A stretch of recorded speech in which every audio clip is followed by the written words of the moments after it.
Daily Broadside, day 681. Let's talk about buses for a minute. Public transportation, damn it. All right, so here's the deal.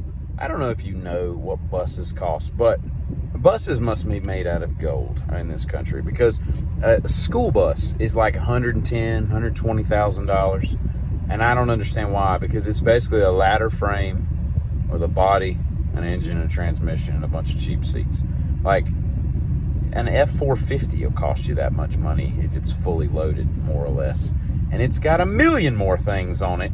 And it can do a million more things on top of just transporting a bunch of people. Like, I don't understand why a bus costs that much. I mean, you take like somebody that puts like a Cummins diesel in it. It's the same engine basically that they put in, a 1-ton Dodge truck. They just take that engine, that transmission, bam, you got you a motor. The whole drivetrain is already developed. It's not like you got to make something, specific for the bus. And then all you're doing is just putting a floor and a bunch of seats. Like, I don't get it. I mean, I can understand it's going to cost more than a Mazda Miata, but I don't understand why it's over $100,000. Like, a bus should cost like $60,000. Like, it's just a bare bones thing. But more to the point, all right, okay? And when you put together the fact that every bus, in a school system costs $110,000, $120,000, what a loss, right? I mean, you'll never, there's nothing you can do to not operate at a loss with, dozens of buses running around the county every morning picking up kids, which, it's fine. Kids got to get to school. I get it. I just don't understand why they're that much.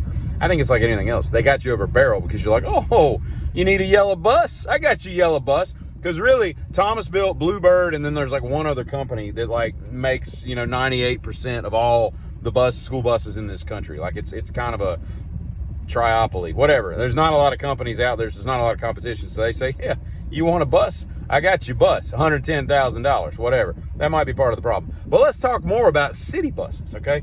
Do you know, I'll give you a second to guess what just a diesel city bus costs that seats, I don't know how many people sit on one of those things. Let's say 42 people, right? Driver, riding around, picking up fares, driving them all over the city, whatever. What do you think that costs? Huh? You say a little bit more in a school bus? No, a lot more in a school bus. They're like $500,000 to $550,000. Why? I have no idea. I mean, what the hell's a Greyhound cost? What does a charter bus cost that you take a bus tour on? Those things must be $4 million because city bus is a bunch of plain seats. That's insane to me. That's $500,000. You will never recoup that kind of money. And then you get into electric, hybrid. Hybrids are like $750. An electric can get up to $800,000 for a bus.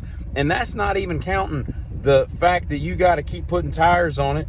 You got to keep it charged. You got to, you get a charging station. You got maintenance on it. Even if it's electric, you still got hubs and everything else that got to be eventually replaced. The brakes are not electric.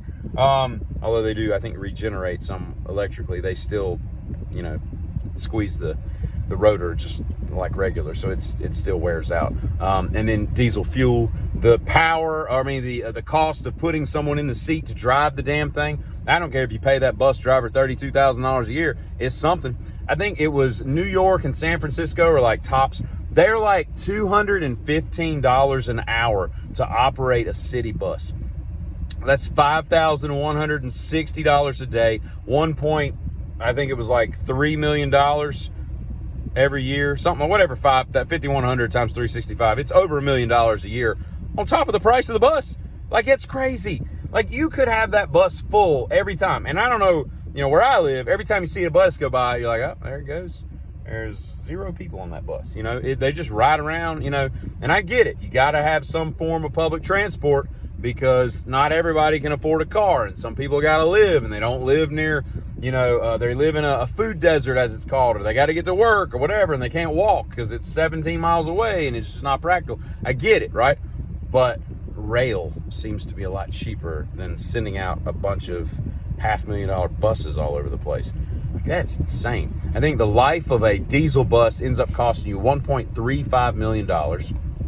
And the life of an electric bus ends up costing $1.15 million.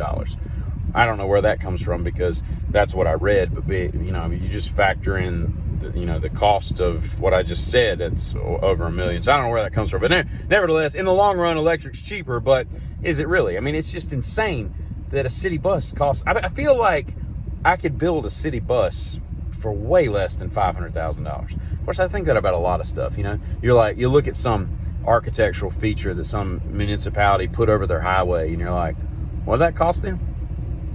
$3.7 million to build that thing that just goes over the highway and looks weird. Like, I feel like I could go to a supply house and get some materials and we could probably build that for way less than $1 million. You know, it's crazy what stuff costs, you know, and you know, government they just do it because it's not their money, because no government on planet Earth gives a crap about what they spend on anything. They just don't.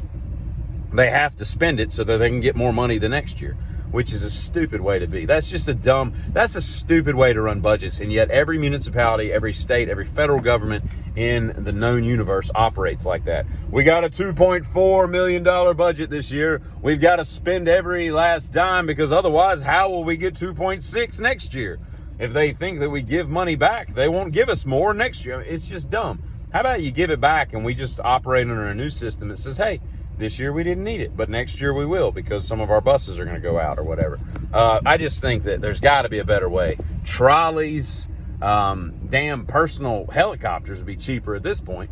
I just have a large time with, like, again, I don't have a problem with public transportation because it's necessary, you know, but damn, you could give cab vouchers for way less. You know how many cab vouchers you could give out for $750,000 for the price of a bus? And that's not even including the diesel fuel and the benefits and the salary that you're paying that person to drive around. Just give everybody a $20 a day damn Uber voucher, and it'd be cheaper than that, it seems. Probably not in a city like New York or San Francisco, but still, you know what I mean. I don't know. Maybe I'm just bitter. It just annoys me when, you know, it'd be different if the buses were constantly filled, but they're not. At least not where I live. Again, you know, you go to a major city and you'll see a few more people on it. But I remember when I was in college, went to a mountain. I lived in a mountain community, and for whatever reason, one of the girls I lived with, we needed to go to the store one day, and we had cars right outside our apartment, but we said, hey, let's ride the city bus. Man, it was all local mountain people. And when I tell you, the people that ride a mountain bus route on a Tuesday at 9:30 in the morning, there's some weird troglodytes on that bus that day. We learned a lot about society and some of the trolls that live under bus bridges. You know, it was strange. But nevertheless, there weren't a lot of people on that bus that day. And I think it probably cost us like $1.35 to go, you know, 17 miles or whatever the heck round trip that we did, which doesn't really make any sense because that doesn't pay for anything. Like, buses should be like, at that rate, it should cost you more than a Ruth Chris dinner to get on a bus. That'll be $57. What is this, market price for the bus? That's right. These buses are not cheap. Have a seat in the back there, Rosa. You know, it's just crazy. I don't know, man. It's just weird that things like that are so ridiculously expensive, and it just doesn't need to be that way. But the bus people got you over a barrel. Lastly, I'll tell you that they say that John Bonham, who I think, although, you know, easily a top 10 drummer of all time, I'm more of a Keith Moon fan if I had to pick between him and Bonham, although Bonham is good. They say that when he died that day, he had about 40 shots of vodka in his system. And all I can say to that is, I feel you, John. I feel you on that. Sometimes it be like that. Y'all have a good one. Giddy.